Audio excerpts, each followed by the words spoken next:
ஆவியின் திருப்பெயருக்கே மாற்றி உண்டாவதாக. கிறிஸ்துவுக்குள் அன்பார்ந்தவர்களே, இந்த காணொலி வழிபாட்டில் இணைந்திருக்கிற உங்கள் அனைவரையும் ஆண்டவராகிய இயேசு கிறிஸ்துவின் இனிய நாமத்தில் வாழ்த்துகின்றேன். நாம் தலைகளை தாழ்த்தி இறைவேண்டல் செய்வோம். எங்கள் அன்பின் நல்ல கடவுளே, இந்த மனமகிழ்ச்சியான ஓய்வு நாளுக்காய் நாம் நன்றி படைக்கின்றோம். நாங்கள் அனைவரும் இந்த காணொலி வழியாக உங்களை வழிபடுவதற்கு நீர் கொடுத்திருக்கிற நல்ல தருணத்திற்காக உங்களுக்கு நன்றி சொல்கின்றோம். இந்த ஆராதனை உங்களுக்கு ஏற்புடைய ஒரு ஆராதனையாகவும் நீர் மகிழ்ச்சி அடைகின்ற ஆராதனையாகவும் அமைய வேண்டுமாய் எங்கள் ஆண்டவர் இயேசு கிறிஸ்துவின் வழியாய் வேண்டுகின்றோம். நல்ல கடவுளே, ஆமென். கிறிஸ்துவுக்குள் அன்பார்ந்தவர்களே, நாம் கடவுளை போற்றும் மனமாக துதித்து பாடிட பாத்திரமே என்ற பாடலை பாடுவோம். பாடிட பாத்திரமே துங்கவனேசுவின் நாமமே, துதிகளின் மத்தியில் வாசம் செய்யும் தூயனை நேயமாய் ஸ்தோத்தரிப்போமே. அற்புதமே அவர் நடத்துதலே, ஆனந்தமே பரமானந்தமே, நன்றியாளுள்ளமே மிக பொங்கிடுதே. நாம் அல்லேலூயா துதி சாற்றிடுவோம், நன்றியாளுள்ளமே மிக பொங்கிடுதே. நாம் அல்லேலூயா துதி சாற்றிடுவோம். கடந்த நாட்களில் கண்மணி போ கருத்துடன் நம்மை காத்தாரே, கடந்த நாட்களில் கண்மணி போ கருத்துடன் நம்மை காத்தாரே. கர்த்தரையே நம்பி ஜீவித்திட கிருபையும் மீந்ததா ஸ்தோத்தரிப்போமே. அற்புதமே அவர் நடத்துதலே, ஆனந்தமே பரமானந்தமே, நன்றியாளுள்ளமே மிக பொங்கிடுதே. நாம் அல்லேலூயா துதி சாற்றிடுவோம், நன்றியாளுள்ளமே மிக பொங்கிடுதே. நாம் அல்லேலூயா துதி சாற்றிடுவோம்.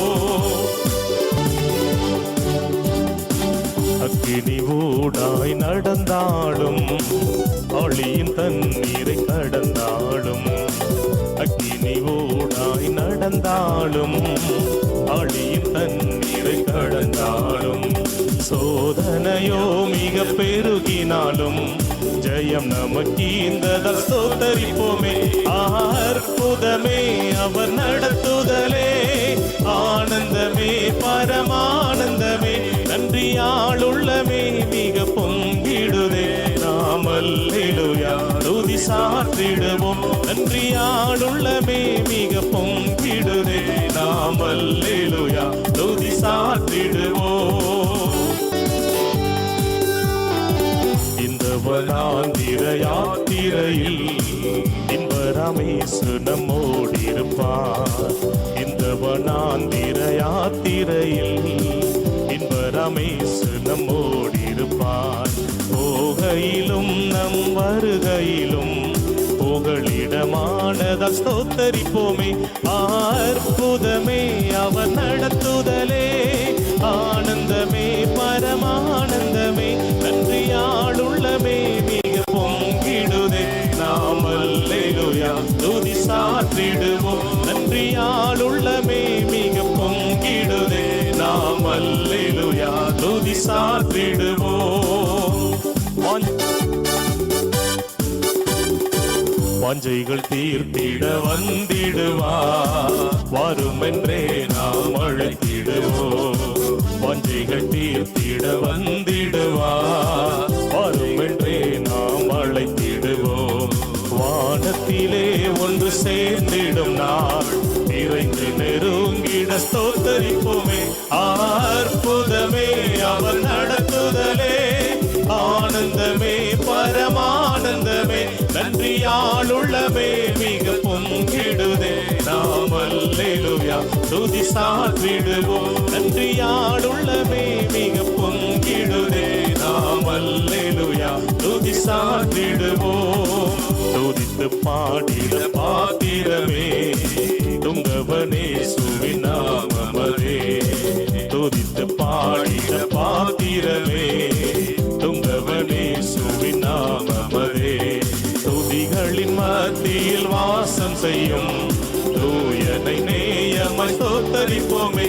அற்புதமே அவர் நடத்துதலே, ஆனந்தமே பரமானந்தமே, நன்றி ஆளுள்ளமே மிக பொங்கிடுதே நாம் அல்லேலூயா துதி சாற்றிடுவோம். நன்றி ஆளுள்ளமே மிக பொங்கிடுதே நாம் அல்லேலூயா துதி சாற்றிடுவோம். நாம் இரண்டாம் ஆராதனை முறைமையை பின்பற்றுவோம். நாம் கடவுளை தொழுவோம். கடவுள் ஆவியாய் இருக்கிறார். அவரை தொழுது கொள்கிறவர்கள் ஆவியோடும் உண்மையோடும் அவரை தொழுது கொள்ள வேண்டும். நம்முடைய பிதாவாகிய கடவுளாலும் கர்த்தராகிய இயேசு கிறிஸ்துவினாலும் உங்களுக்கு கிருபையும் சமாதானமும் உண்டாவதாக. இது கர்த்தர் உண்டு பண்ணினால் இதிலே களி கூர்ந்து மகிழ கடவோம். நாம் திரியேக கடவுளை போற்றுவோம். எங்கள் தந்தையாம் கடவுளே, உமது வல்லமையாலும் ஞானத்தாலும் எல்லாவற்றையும் படைத்து உமது குமாரனை எங்கள் இரட்சகராக தரும்படி உலகத்தில் அன்பு கூர்ந்தீரே, உம்மை போற்றுகிறோம். குமாரனாம் கடவுளே, பாவத்தை தவிர்த்து எல்லாவற்றிலும் எங்களை போல் மனிதனாகி எங்கள் பாவங்களுக்காக ஒப்புக் கொடுக்கப்பட்டு எங்கள் நீதிக்காக உயிர் தெழும்பியவரே, உம்மை போற்றுகிறோம். பரிசுத்த ஆவியானவராகிய கடவுளே, எல்லா உண்மைக்குள்ளும் எங்களை வழிநடத்தி கடவுளின் அன்பை எங்கள் நெஞ்சில் பொழிகிறவரே, உம்மை போற்றுகிறோம். பிதா, குமாரன், பரிசுத்த ஆவியாகிய கடவுளே, உமக்கே எக்காலமும் எல்லா புகழும் மகிமையும் உண்டாவதாக. ஆமென். பாவ அறிக்கை. நமக்கு பாவமில்லை என்போமானால் நம்மை நாமே வஞ்சிக்கிறவர்களாவோம். நமக்குள் உண்மை இல்லை. நமது பாவங்களை அறிக்கையிட்டால் பாவங்களை நமக்கு மன்னித்து எவ்வித அநீதமும் நீங்க நம்மை சுத்திகரிப்பதற்கு அவர் நம்பத்தக்கவரும் நீதியும் உள்ளவர். நான் எழுந்து என் தகப்பனிடத்திற்கு போய், தகப்பனே, பரத்துக்கு விரோதமாகவும் உமது பார்வையிலும் பாவம் செய்தேன். இனி உம்முடைய மகன் என்று சொல்லப்படுவதற்கு நான் பாத்திரன் அல்ல. உம்முடைய கூலிக்காரரில் ஒருவனாக என்னை வைத்துக் கொள்ளும் என்பேன். கடவுள் ராஜ்யம் சமீபித்திருக்கிறது. மனம் திரும்பி சுவிசேஷத்தில் நம்பிக்கை வையுங்கள். நமது பலவீனங்களுக்காக பரிதவிக்க முடியாத பிரதான ஆசாரியர் நமக்கு இராமல் எல்லா விதத்திலும் நம்மை போல் சோதிக்கப்பட்டும் பாவமில்லாத பிரதான ஆசாரியரே நமக்கு இருக்கிறார். நாம் மௌனமாக நம்மை நாமே சோதித்தறிவோமாக. சர்வ வல்லமை உள்ள கடவுளிடத்தில் நாம் நமது பாவங்களை தாழ்மையோடு அறிக்கை செய்வோம். என்னோடு சேர்ந்து முதலாம் பாவ அறிக்கை ஜெபத்தை சேர்த்து சொல்லும்படியாய் நான் அன்போடு கேட்டுக்கொள்கின்றேன். சர்வ வல்லமையும் மிகுந்த இரக்கமுள்ள பிதாவே, தப்பிப்போன ஆடுகளைப் போல நாங்கள் உங்களுடைய வழிகளை விட்டு வழி அலைந்து போனோம். எங்கள் இருதயத்தின் யோசனைகளுக்கும் விருப்பங்களுக்கும் மிகவும் இணங்கி நடந்தோம். உமது பரிசுத்த கற்பனைகளுக்கு விரோதமாய் குற்றம் செய்தோம். செய்யத்தக்கவைகளை செய்யாமல் செய்யத்தகாதவைகளை செய்து வந்தோம். எங்களுக்கு சுகமே இல்லை. ஆனாலும் ஆண்டவரே, தேவரீர் எங்கள் ஆண்டவராகிய இயேசு கிறிஸ்துவின் மூலமாய் மனிதருக்கு அருள் செய்த வாக்குறுதிகளின் படியே நிர்வாகியமுள்ள குற்றவாளிகளாகி எங்களுக்கு இறங்கும். தப்பிதங்களை அறிக்கையிடுகிற எங்கள் மேல் பொறுமையாகிரும். பாவத்தின் நிமித்தம் துக்கப்படுகிற எங்களை சீர்படுத்தும். மிகவும் இரக்கமுள்ள பிதாவே, உம்முடைய பரிசுத்த நாமத்துக்கு மகிமை உண்டாகும்படி நாங்கள் இனி தேவ பக்தியும் நீதியும் தெளிந்த புத்தியும் உள்ளவர்களாய் நடந்து வர இயேசு கிறிஸ்துவின் நிமித்தம் எங்களுக்கு கிருபை செய்தருளும். ஆமென். சர்வ வல்லமையும் மிகுந்த இரக்கமுள்ள ஆண்டவர் மன்னிப்பையும் பாவ நிவர்த்தியும் நமக்கு கட்டளையிட்டருளி வாழ்க்கையை சீர்படுத்துவதற்கான காலத்தையும் தமது பரிசுத்த ஆவியின் கிருபையையும் தேற்றுதலையும் தந்தருள்வாராக. ஆமென். நாம் இன்றைக்குரிய திருமறை பாடல்களை வாசிக்க கேட்போம். இன்றைய பரிசுத்த ஓய்வு நாளுக்கு என்று கொடுக்கப்பட்டிருக்கிற திருமறை பகுதி ஏசாயாவின் தீர்க்கதரிசன புஸ்தகம் 6ஆம் அதிகாரம் வசனங்கள் 1 துவங்கி 8 முடிய நாம் வாசிக்க கேட்போம். ஏசாயா 6, 1 முதல் 8 முடிய. உசியா ராஜா மரணமடைந்த வருஷத்தில் ஆண்டவர் உயரமும் உன்னதமுமான சிங்காசனத்தின் மேல் வீட்டிற்கு கண்டேன். அவருடைய வஸ்திரங்கள் எல்லாம் தேவாலயம் நிறைந்திருந்தது. செராபீன்கள் அவருக்கு மேலாக நின்றார்கள். அவர்களில் ஒவ்வொருவனுக்கும் அவ்வாறே சட்டைகள் இருந்தன. அவனவன் 2 சட்டைகளால் தன் முகத்தை மூடி, 2 சட்டைகளால் தன் கால்களை மூடி, 2 சட்டைகளால் பறந்து ஒருவரை ஒருவர் நோக்கி, சேனைகளின் கர்த்தர் பரிசுத்தர், பரிசுத்தர், பரிசுத்தர், பூமி அனைத்தும் அவருடைய மகிமையால் நிறைந்திருக்கிறது என்று குறிப்பிட்டு சொன்னார்கள். கூப்பிடுகிறவர்களின் சத்தத்தால் வாசல்களின் நிலைகள் அசைந்து ஆலயம் புகையினால் நிறைந்தது.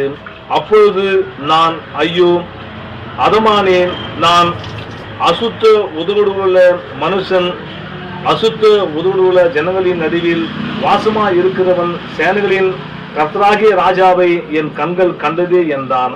அப்பொழுது சேராபின்களில் ஒருவன் பலிபீடத்திலிருந்து தன் கையிலே பிடித்த புரட்டால் ஒரு நெருப்பு தழலை எடுத்து என்னிடத்தில் பறந்து வந்து அதனால் என் வாயை தொட்டு, இது உன் உதடுகளை தொட்டதனால் உன் அக்கிரமம் நீங்கி உன் பாவம் நிவர்த்தியானது என்றான். பின்பு யாரை நான் அனுப்புவேன், யார் நமது காரியமாய் போவான் என்று உரைக்கிற ஆண்டவருடைய சத்தத்தை கேட்டேன். அதற்கு நான், இதோ அடியேன் இருக்கிறேன், என்னை அனுப்பும் என்றேன் என்றார் என்பது வாசிக்க வேண்டிய முதலாம் திருமறை பகுதி வாசிக்க முடிந்தாயிற்று. ஆமென்.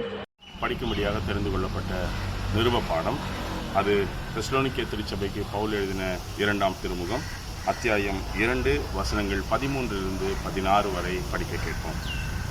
மீட்பு பெற தெரிந்து கொள்ளப்பட்டவர்கள். ஆண்டவரால் அன்பு கூறப்பட்ட சகோதர சகோதரிகளே, நாங்கள் கடவுளுக்கு உங்கள் பொருட்டு என்றும் நன்றி செலுத்த கடமைப்பட்டிருக்கிறோம். ஏனெனில் தூய ஆவியால் தூய்மையாக்கப்பட்டு நீங்கள் உண்மையை நம்பி மீட்படையும்படி கடவுள் உங்களை முதலாக தேர்ந்து கொண்டார்.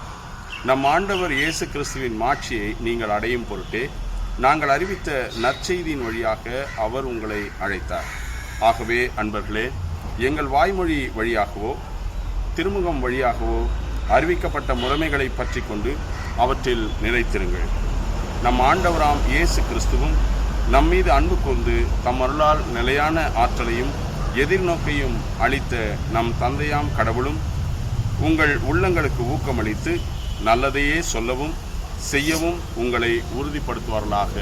ஆமீன். வாசிக்கும்படியாக தெரிந்து கொள்ளப்பட்ட நிருப பாடம் வாசித்தாயிற்று. தேவனுக்கே மகிமை உண்டாவதாக. ஆம். இந்த பரிசுத்த ஓய்வு நாளுக்கென்று கொடுக்கப்பட்டதான வேத பகுதி சங்கீதம் 139ஆம் அதிகாரம் 1 அதிகாரம் முடிய வாசிக்க கேட்போம். கர்த்தாவே, நீர் என்னை ஆராய்ந்து அறிந்திருக்கிறீர். என் உட்காருதலையும் என் எழுந்திருக்குதலையும் நீர் அறிந்திருக்கிறீர். என் நினைவுகளை தூரத்திலிருந்து அறிகிறீர். நான் நடந்தாலும் படுத்திருந்தாலும் என்னை சூழ்ந்திருக்கிறீர்.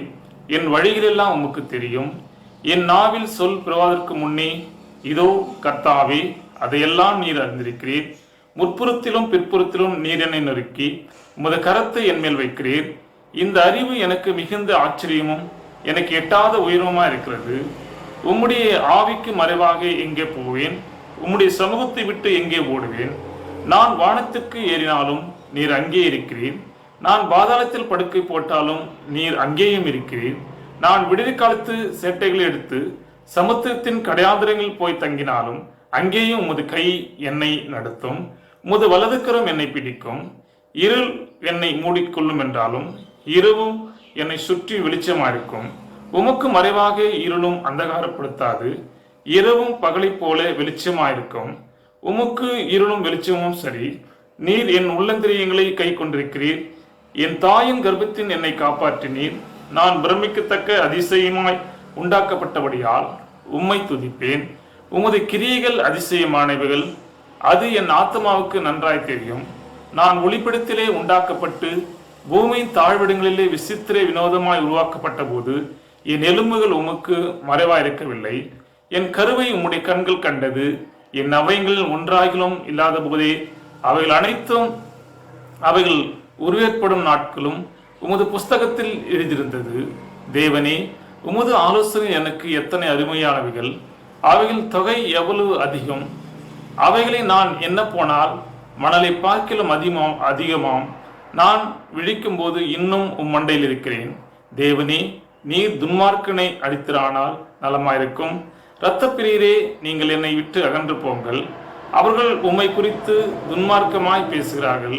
உம்முடைய சத்துருக்கள் உமது நாமத்தை வீணாய் வழங்குகிறார்கள். கர்த்தாவே, உம்மை பகைக்கிறவளை நான் பகையாமலும் உமக்கு விரோதமாய் எழும்புகிறவர்களை அருவருக்காமலும் இருப்பேனோ? முழு பகையை அவர்களை பகைக்கிறேன். அவர்களை எனக்கு பகைஞனாக எண்ணுகிறேன். தேவனே, என்னை ஆராய்ந்து என் இருதயத்தை அறிந்து கொள்ளும்.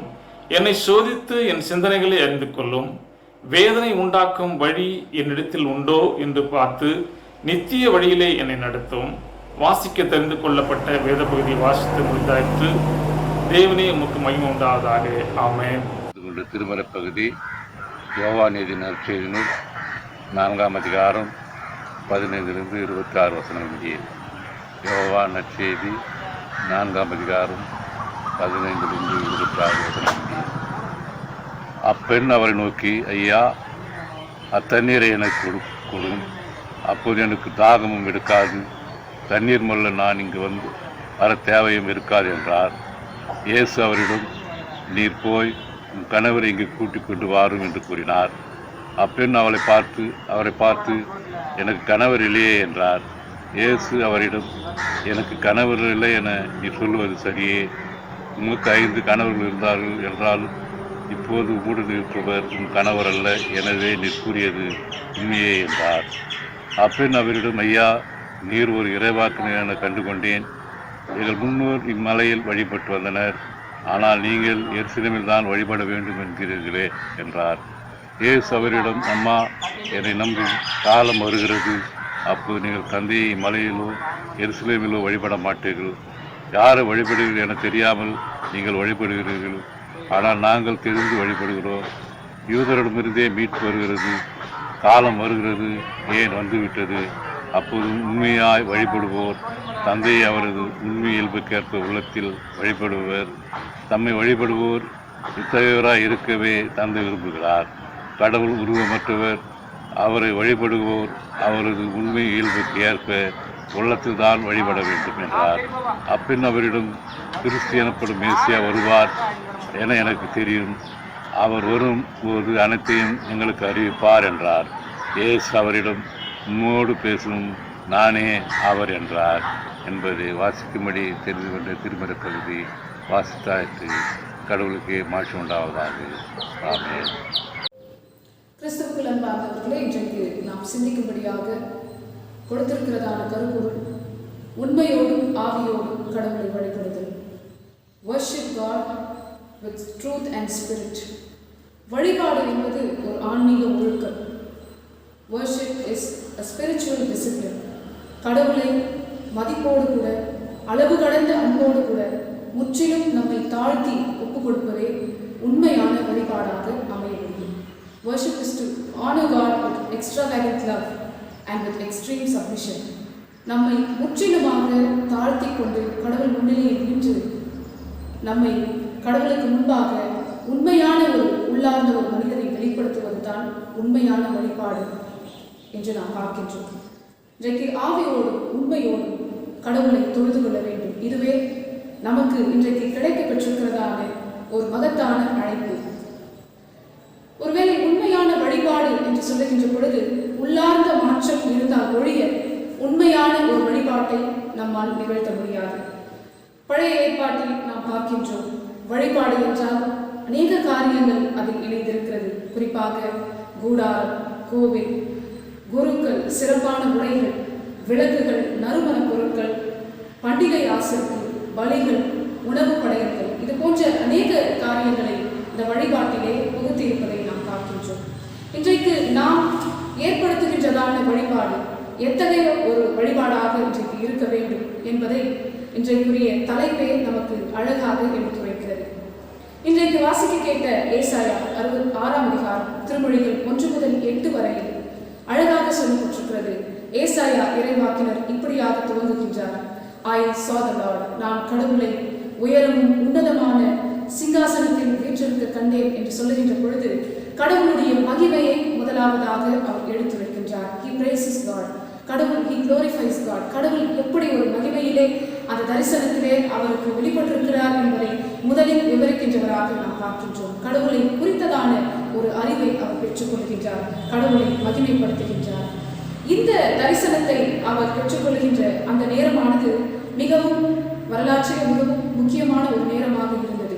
உசியா அரசர் மரணத்திற்கு பிறகு இஸ்ராயேல் யூதா தேசத்திற்கு பெரும் ஒரு அச்சுறுத்தல் இருந்தது என்று சொல்லி பார்க்கிறோம். They faced a new political and military threat.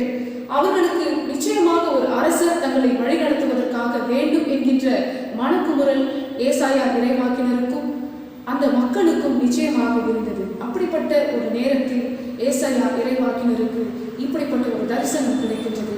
அவர் கடவுளை பார்க்கின்றார். மகிமையோடு அந்த சிங்காசனத்திலே வீற்றிருக்கிறதை முதலில் பார்க்கின்றார். அந்த கடவுளை அவர் பார்க்கின்ற பொழுது முதலில் அவர் சொல்லுகிறது, ஐயோ நான் அதமானேன் என்று சொல்லுகின்றார். அவர் தன் நிலையை அங்கே ஆராய்ந்து பார்க்கின்றவராக இருக்கின்றார். தன் நிலையை குறித்து ஒரு பயம், நான் அசுத்த உதடுகளை உடையவன் என்று தன்னை அவர் முற்றிலுமாக ஆராய்ந்து பார்த்து அவர் பிழையை அறிக்கை செய்கின்றதை பார்க்கின்றோம். அவர் அது மட்டுமல்ல, நான் அசுத்த உதடுகளை உடையவன் என்று சொல்லி நான் அசுத்த உதடுகளை கொண்ட ஜனங்கள் நடுவில் வாசமாக இருக்கிறேன். தன்னுடைய பாவங்களையும் தன்னுடைய மக்களுடைய பாவங்களையும் முதலாவதாக அங்கே அறிக்கை செய்கின்றதை நாம் பார்க்கின்றோம். Here we see the act of penitence. அங்கே தன்னைத்தான் முற்றிலுமாக ஆராய்ந்து பார்த்து நான் தகுதியற்றவன் என்று கடவுள் திருமுன்னிலையில் அவர் நிற்கின்றதை நாம் பார்க்கின்றோம். வழிபாட்டிலே மிகவும் முக்கியமான ஒரு கூறுபாடு இது. தன்னை தான் ஆராய்ந்து பார்ப்பது என்பது மிகவும் it is a very essential element என்று சொல்லி நாம் பார்க்கின்றோம். அதற்கு பிறகு அந்த இடத்திலே அவருக்கு பாவ நிவர்த்தியின் உறுதியையும் ஏசாயா இறைவாக்கினர் பெற்றுக்கொள்கிறதை நாம் பார்க்கின்றோம். He gets the assurance of pardon. எப்பொழுது தன் நிலையை அவர் உணர்ந்து பாவத்தை அறிக்கை செய்கின்றாரோ அந்த தேவ தூதர்களில் ஒரு தூதர் அங்கே அவருக்கு பாவம் அவரை விட்டு நீங்கிற்று என்று சொல்லுகின்ற அந்த assurance of pardon, he gets அந்த பாவ நிவர்த்தியின் உறுதியை அங்கே பெற்றுக்கொள்கிறதை நாம் பார்க்கின்றோம். இந்த பகுதியில் ஒரு நல்ல வழிபாட்டிற்கான முக்கிய கூறுகள் போற்றுதல், பிழை அறிக்கை மற்றும் மன்னிப்பின் உறுதி மூன்றும் இதிலே இணைந்திருக்கிறதை நாம் பார்க்கின்றோம். கடவுளுக்கு முன்னால் நாம் உண்மையாக இருப்பதும் நம்முடைய பிழைகள், குற்றங்கள், பாவங்கள் எல்லாவற்றையும் நாம் அறிக்கை செய்து முற்றிலுமாக நம்மை நாம் தாழ்த்த வேண்டும். அதன் விளைவாகத்தான் ஏசாயா இறைவாக்கினர் நான் இருக்கிறேன் என்று சொல்ல ஒரு ஆத்மீக தைரியத்தை அவர் பெற்றுக் கொள்கின்றார். யார் இந்த மக்களுக்காக போவார்கள் என்கின்ற கேள்வி வருகின்ற பொழுது இதோ நான் இருக்கின்றேன் என்கின்ற ஒரு ஆத்மீக தைரியம், என்னுடைய பிழையாகும் என்னை விட்டு நீங்கிற்று, நான் கடவுளுக்குரியவன் என்று சொல்லி இதோ நான் இருக்கிறேன் என்று கடவுளுடைய பணியை அறிந்து கொண்டும் அதை செயலாற்றுவதற்கும் ஏசாயா இறைவாக்கினர் தன்னை தகுதிப்படுத்திக் கொண்டு முற்படுவதை நாம் பார்க்கின்றோம். He is ready to do God's work. கடவுளுடைய பணியை செய்ய இன்றைக்கு நாம் முதலில் கடவுளை குறித்ததான அறிவு, கடவுள் எவ்வளவு மகிமை நிறைந்தவர் என்பதை புரிந்து கொள்கிறதான ஒரு அறிவை நாம் பெற்றுக்கொள்ள வேண்டும். இரண்டாவதாக தன்னிலை குறித்ததான அறிவு, நாம் எவ்வளவு பாவங்கள் செய்து கொண்டிருக்கிறோம், நாம் தகுதியற்றவர்கள் என்கின்ற ஒரு அறிவை இன்றைக்கு நாம் பெற்றுக்கொள்ள வேண்டும். மூன்றாவதாக பணியை குறித்ததான அறிவை நாம் பெற்றுக்கொள்ள வேண்டும். நமக்கு முன்பாக நாம் செய்ய வேண்டிய பணிகள் எவ்வளவாக இருக்கின்றது, கடவுள் நமக்காக ஒரு ஆயத்த பாதையை எப்படி நமக்கு முன்பாக வைத்திருக்கிறார், இன்னும் நாம் பணியை துவங்காமல் இருக்கின்றோம் என்கின்றதான அறிவை நாம் பெற்றுக்கொண்டு இதோ நான் இருக்கின்றேன், நான் கடவுளுக்குரியவன், நான் கடவுளுடைய பணியை செய்து கொள்வதற்கு நான் ஆயத்தமாக இருக்கிறேன் என்று சொல்லி முற்பட வேண்டும் என்பதை நாம் பார்க்கின்றோம். ஆவியில் பலம் கொண்டவராய் இதோ நான் போகிறேன் என்று தன்னை திருநிலைப்படுத்திக் கொள்ள எப்படி ஏசாயா தீர்க்கதரிசியினால் முடிந்ததோ அப்படியாக இதோ நான் இருக்கின்றேன், என் பிழையாகவும் நீங்கிற்று, கடவுள் என் மீறுதல்கள் எல்லாவற்றையும் என்னை விட்டு அகற்றிவிட்டார் என்று சொல்லி நாம் நம்மை திருநிலைப்படுத்திக் கொண்டு கடவுளுக்கு முன்பாக இன்றைக்கு அவர் நமக்கு காட்டுகின்ற வழியிலே நாம் உள்ளார்ந்த ஆவியில் மாற்றத்தை ஏற்பட்ட ஒரு ஆத்மீக தாகத்தை பெற்றுக்கொண்ட பிள்ளைகளாய் அவருடைய பணியை செய்வதற்காக நாம் செல்ல வேண்டும். இன்றைக்கு வாசிக்க கேட்ட சங்கீதம் 139 கடைசி வசனத்தில் அழகான ஒரு திருமொழி இருக்கிறது. வேதனை உண்டாக்கும் வழி என்னிடத்தில் உண்டோ என்று பார்த்து நித்திய வழியில் என்னை நடத்தும். ஒருவேளை நம்மிடத்தில் குறைகள், குற்றங்கள் இருக்கும் என்று சொன்னால் அதை சரிபார்த்து நல்ல வழியிலே எங்களை நடத்தும் என்று இந்த சங்கீதக்காரன் கடவுளிடத்திலே வேண்டுகின்றதை நாம் பார்க்கின்றோம். உண்மையான மனமாற்றம் என்பது the willingness to offer ourselves for a spiritual change. ஒரு மனம் சார்ந்த ஆவியை சுத்தம் செய்ய விரும்பி நம்மை ஒப்புக் கொடுக்க இன்றைக்கு நாம் அழைக்கப்பட்டிருக்கிறோம். திருத்தூதர் பவுல் தெசலோனிக்கேயருக்கு எழுதுகின்ற நிருபம் 2வது அதிகாரம் 13-17 திருமொழிகளிலே நாம் பார்க்கின்றோம். 13வது திருமொழியிலே அழகாக சொல்லப்படுகிறது, நாம் எப்பொழுதும் கடவுளுக்கு ஸ்தோத்திரம் செலுத்துவதில் கடனாளிகளாக இருக்கின்றோம். எப்பொழுதும் ஸ்தோத்திரிக்க நாம் கடவுளுக்கு கடனாளிகளாக இருக்கிறோம் என்று சொல்லுகின்ற போது we are forever indebted to praise God. நம்முடைய கடவுள் நம்மை எப்படியாக அவர் மிகவும் முக்கியத்துவம் கொடுத்து நம்மை இன்றைக்கு வைத்திருக்கிறார் என்று சொன்னால் பவுல் அழகாக எழுதுகின்றார் அந்த திருச்சபைக்கு, நீங்கள் கடவுளுடைய தெரிந்து கொள்ளப்பட்ட மக்களாய் இருக்கிறீர்கள். ஆங்கில மொழிபெயர்ப்பிலே சொல்லப்பட்டிருக்கிறது, God chose you as the first fruits என்று அங்கே சொல்லப்பட்டிருக்கிறது. முதல் கனிகள் என்று சொல்லுகின்ற பொழுது எவ்வளவு சிறப்பு வாய்ந்தது, வெரி ஸ்பெஷல். இன்றைக்கும் கூட முதல் கனிகளை நாம் கடவுளுக்காக காணிக்கையாக படைக்கின்றோம் என்று சொன்னால் அது கடவுளுக்குரியது என்ற ஒரு உணர்வை இன்றைக்கு நாம் பெற்றுக்கொண்டிருக்கிறோம். அப்படியாக முதல் கனிகள் என்று அந்த திருச்சபை மக்களுக்கு பவுல் எழுதுகின்றார். நீங்கள் கடவுளுடைய முதல் கனிகளாய் இருக்கின்றீர்கள் என்று சொல்லுகின்ற பொழுது அவர்கள் கடவுளுக்குரியவர்களாய் இருக்கிறார்கள் என்பதை வலியுறுத்துகிறதை காட்டுகின்றது. இங்கே அவர் உலக தோற்றத்திற்கு முன்பு கிறிஸ்துவுக்குள் தம்மை தெரிந்து கொண்டிருக்கிறார் என்று எபேசியர் 1:4 அழகாக எழுதுகின்றார்.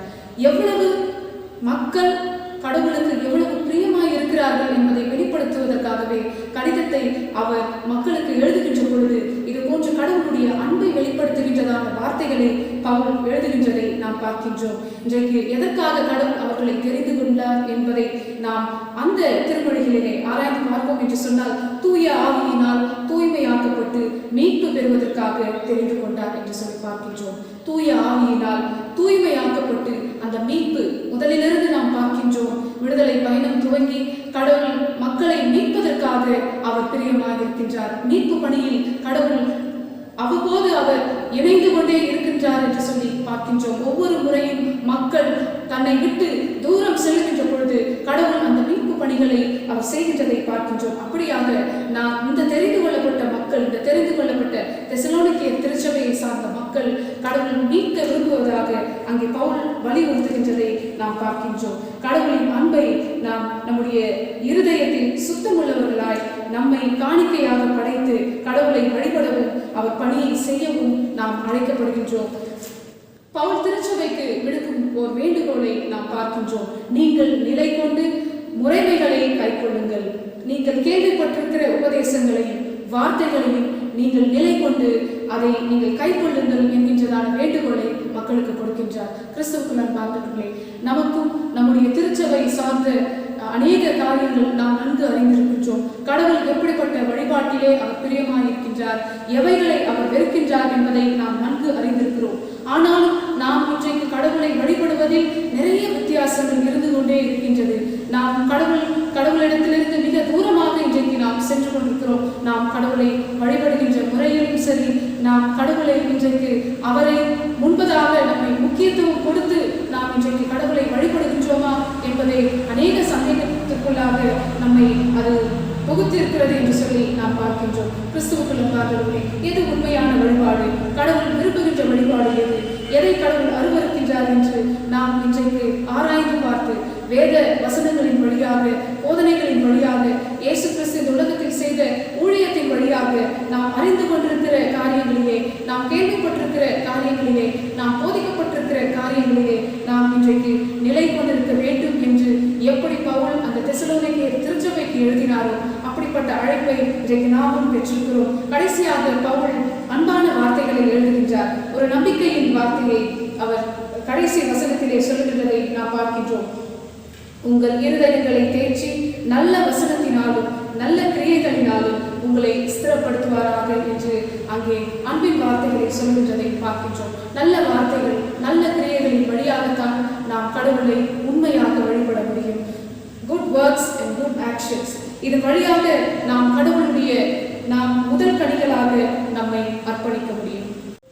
இன்றைக்கு வாசிக்க கேட்ட நற்செய்தி பகுதி, ஆண்டவராகிய இயேசு கிறிஸ்து யாக்கோபின் கிணற்றருகே ஒரு சமாரிய பெண்ணை சந்தித்து அவரோடு கூட மிகவும் முக்கியமான ஒரு நற்செய்தி, ஆவியோடும் உண்மையோடும் வழிபடுதலை பற்றி உரையாடுகின்றார். இங்கே சமாரியர்கள் எர்சின் மலையிலும் யூதர்கள் எருசலேம் மலையிலும் வழிபட வேண்டும் என்கின்ற நம்பிக்கை இந்த மக்கள் கொண்டிருந்தனர். ஆனால் இங்கே இயேசு சொல்லுகின்றார், the time has come, கடவுளை எங்கும் வழிபடும் காலம் வந்திருக்கிறது என்று சொல்லுகின்றார். கடவுளை தொழுது கொள்கிறவர்கள் ஆவியோடு உண்மையோடு அவரை தொழுது கொள்ள வேண்டும் என்கின்றதான அழைப்பை அந்த சமாரிய பெண்ணின் வழியாக நமக்கு கொடுக்கின்றதை பார்க்கின்றோம். இங்கே இடம் முக்கியம் அல்ல, மனமே முக்கியம் என்கின்றதை ஆண்டவராகிய இயேசு கிறிஸ்து தெளிவாக இந்த நற்செய்தியின் வழியாக சொல்லுகிறதை பார்க்கின்றோம். தன்னை மேசையா என்று இந்த சகோதரியினிடத்தில் தன்னை அறிமுகப்படுத்திக் கொள்கின்றார். நாம் பார்க்க வேண்டும், இந்த ஸ்திரீ ஒரு அரசி அல்ல, யூத பெண்மணி அல்ல, சமுதாயத்தில் மிக முக்கியமான ஒரு பங்கை வகிக்கின்ற பெண் அல்ல, எல்லாராலும் ஒதுக்கப்பட்ட ஒரு பெண்மணி. அவர் அந்த கிணற்றருகே தண்ணீர் எடுக்க வந்த அந்த நேரத்தை நாம் பார்க்கின்றோம். யாருமே இல்லாத ஒரு நேரத்தில் தான் அந்த பெண்மணி அங்கே வருகின்றார். ஒருவேளை அந்த பெண் யாரோடு பேச விரும்பாத ஒரு சூழலாக இருந்திருக்கலாம். ஒருவேளை தனக்கு பின்னாக தன்னை குறித்து பேசப்படுகின்ற காரியங்கள் தன் காதில் விழ வேண்டாம் என்கின்ற எண்ணத்தோடு கூட தனித்த ஒரு நேரத்திலே தண்ணீர் எடுக்க அந்த சமாரிய பெண் அங்கே வருகின்றதை பார்க்கின்றோம். இந்த சமாரிய பெண் ஆண்டவராகிய இயேசு கிறிஸ்தை சந்திப்பதற்கு ஒரு வாய்ப்பை கொடுக்கின்றார். அது மட்டுமல்ல, அவரோடு கூட உரையாடுவதற்கு, தன்னை குறித்தும் மேசையாவை அறிந்து கொள்வதற்கும் அந்த நேரம் பயன்படுத்தப்பட்டது என்பதை பார்க்கிறோம். பாவி என்று முத்திரை குத்தப்பட்ட ஒரு பெண், அநேகரால் தள்ளப்பட்ட ஒரு பெண், அல்லது சமுதாயத்திலிருந்து தன்னை தனிமைப்படுத்திக் கொண்ட ஒரு பெண் என்று இந்த சமாரிய ஸ்திரீயை நாம் சொல்ல முடியும். இங்கே ஆண்டவராகிய இயேசு கிறிஸ்து அந்த ஸ்திரீயை சந்தித்து யாரெல்லாம் அவரை வழிபட முடியும், எங்கெல்லாம் அவரை வழிபட முடியும் என்கின்ற ஒரு தெளிவான ஒரு நற்செய்தி சொல்லுகின்றார். இன்றைக்கும் நம்முடைய திருச்சபைக்கு அநேகர் வர தடையாக இருக்கின்றது. ஒருவேளை அநேகர் வந்தால் நாம் இன்றைக்கு ஏற்றுக்கொள்ளுகின்ற மனநிலையில் இருக்கின்றோமா என்பதை நாம் சிந்தித்து பார்க்க வேண்டும். இன்றைக்கு ஒரு சிலர் திருச்சபைக்கு வருவதற்கு தயக்கம் காட்டுகின்றார்கள் என்று சொன்னால் நம்முடைய எண்ணங்கள், நம்முடைய மனங்கள் இன்னும் விரிவு அடையவில்லை என்று சொல்லி நாம் பார்க்கின்றோம். அப்படியாக இயேசு கிறிஸ்து பாவி என்று தள்ளப்பட்ட பெண்ணோடு கூட பேசுகின்றார். முக்கியமான ஒரு நற்செய்தியை அந்த பெண்ணிடத்தில் பகிர்ந்து கொள்கின்றார். தன்னை மேசையார் என்பதை அறிவித்துக் கொள்கின்றார். இங்கே அந்த பெண்ணுக்கு பாவங்கள் எல்லாவற்றையும் மன்னித்து விடுகின்றதை நாம் பார்க்கின்றோம். இன்றைக்கு கிறிஸ்துவுக்குள் அன்பார்ந்தவர்களே, நாம் யாரையும் ஒதுக்குவதோ தடுப்பதோ நமக்கு இன்றைக்கு அதிகாரம் இல்லை என்பதை நாம் இன்றைக்கு புரிந்து கொள்கின்றவர்களாக இருக்க வேண்டும். கிறிஸ்துவுக்குள் அன்பார்ந்தவர்களே, நாம் பயத்தோடும் கடவுளை வழிபட வேண்டும். பார்வைக்காக அல்ல, பணிவோடும் தாழ்மையோடும் நம்முடைய அதிகாரம், நம்முடைய கல்வி, நம்முடைய அழகு, நம்முடைய ஆஸ்தி, நம்முடைய அந்தஸ்து எல்லாவற்றையும் உடைத்துவிட்டு வெறுமையான உள்ளத்தோடு கூட வெறுமையானவர்களாய் இன்றைக்கு நம்மை முற்றிலுமாய் தாழ்த்தி கொண்டவர்களாய் கடவுளுக்கு முன்பாக நாம் செல்ல வேண்டும். இங்கே பார்க்கின்றோம், இந்த ஸ்திரீ கல்வி அறிவு கொண்டவர் அல்ல, பெரிய ஒரு அந்தஸ்தை வகித்தவர் அல்ல. ஆனாலும் வெறுமையாய் ஆண்டவராகிய இயேசு கிறிஸ்து ஒரு கேள்வியை கேட்கின்ற பொழுது பதில் சொல்லுகின்றார், உண்மையாக பதில் சொல்லுகின்றார். அதன் வழியாக இங்கே அந்த ஸ்திரீக்கு கிடைக்க பெற்றிருக்கிற நற்செய்தியையும் புது வாழ்வையும் நாம் இன்றைக்கு சிந்தித்து பார்க்கின்றவர்களாக இருக்க வேண்டும். நான் ஒரு நிகழ்வை சொல்லி கூட இந்த செய்தியை முடித்துக்கொள்ள விரும்புகின்றேன். நான் பயிற்சி ஆயராக இருந்தபோது எனக்கு ஏற்பட்ட ஒரு அனுபவத்தை நான் பகிர்ந்து கொள்ள விரும்புகின்றேன். ஒரு பெரிய ஆலயத்தில் ஒரு பெரிய ஆயரின் கீழ் நான் பயிற்சியில் இருந்த பொழுது ஒரு வெள்ளிக்கிழமை மாலை ஆராதனையிலே நான் வழிபாட்டை துவங்குவதற்காக நான் நின்று கொண்டிருந்தேன். ஆலய மணி ஒலித்த பொழுது நான் பார்த்தேன், ஆலயத்தில் யாரும் இன்னும் வரவில்லை. 2 ஆலய பணியாளர்கள், ஆயர் மற்றும் நான் 4 பேரை கொண்டு நான் அந்த வழிபாட்டை துவங்குவதற்கு சற்று தயக்கம் காட்டி அங்கே நின்று கொண்டிருந்த பொழுது நான் ஆயரை பார்த்தேன். அவர் சொன்னார், துவங்கு என்று அவர் சொல்லுகின்ற பொழுது நான் வழிபாட்டை துவங்கினேன். ஆனாலும் யாரும் இல்லாத ஒரு இடத்தில் வழிபாட்டை நடத்துவதற்கு நான் யோசித்துக் கொண்டே அந்த வழிபாட்டை நடத்தி கொண்டிருந்தேன். அதன் பிறகு ஒவ்வொருவராக அந்த ஆலயத்திற்கு வந்து சேர்ந்தார்கள். முடிவில் ஆலயம் நிரம்பி இருந்தது. அந்த வழிபாடு முடிந்தவுடன் ஆயரனோடு கூட பேசுகின்ற பொழுது அவர் கேட்டார், நீ ஏன் அந்த வழிபாட்டை துவங்காமல் அங்கே நின்று கொண்டிருந்தாய் என்று சொல்லுகின்ற பொழுது, யாரும் இல்லாத ஆலயத்தில் வழிபாட்டை துவங்கலாமா என்கின்ற ஒரு அச்சம் எனக்கு இருந்தது என்று நான் பகிர்ந்து கொண்ட பொழுது அவர் சொன்னார், அவர் சொல்லுகின்ற வார்த்தை இன்னும் என்னுடைய மனதில் ஆழமாக பதிந்திருக்கிறது. யாரும் இல்லை என்றாலும் you should realize God is sitting there. கடவுள் அங்கே இருக்கின்றார்.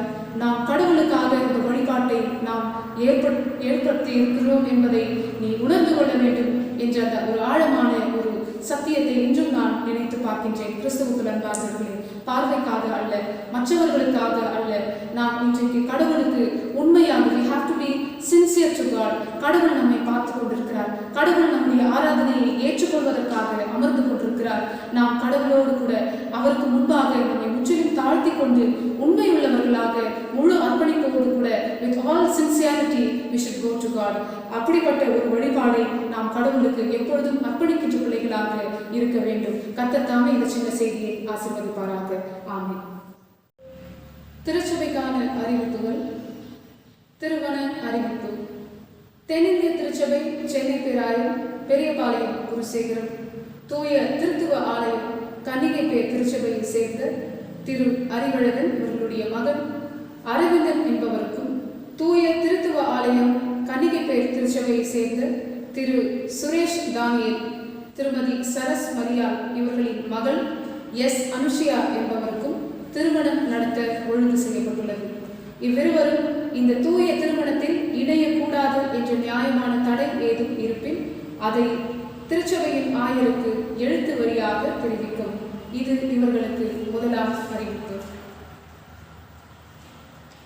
தென்னிந்திய திருச்சபை, சென்னை பேராயம், வடமதுரை குருசேகரத்தை சேர்ந்த CSI கிறிஸ்துநாதர் ஆலயம் கல்பட்டு திருச்சபையை சேர்ந்த திரு பொன்னுரங்கன், திருமதி அம்பிகா இவர்களுடைய மகன் ஹரிகிருஷ்ணன் என்கின்ற ஸ்ரீவன் என்பவருக்கும், CSI காப்ரியல் ஆலயம் வடமதுரை திருச்சபையை சேர்ந்த கிருபாகரன், சரஸ்வதி ஜெசி இவர்களுடைய மகள் ஜெயஸ்ரீ தபிதா என்பவருக்கும் திருமணம் நடத்த ஒழுங்கு செய்யப்பட்டுள்ளது.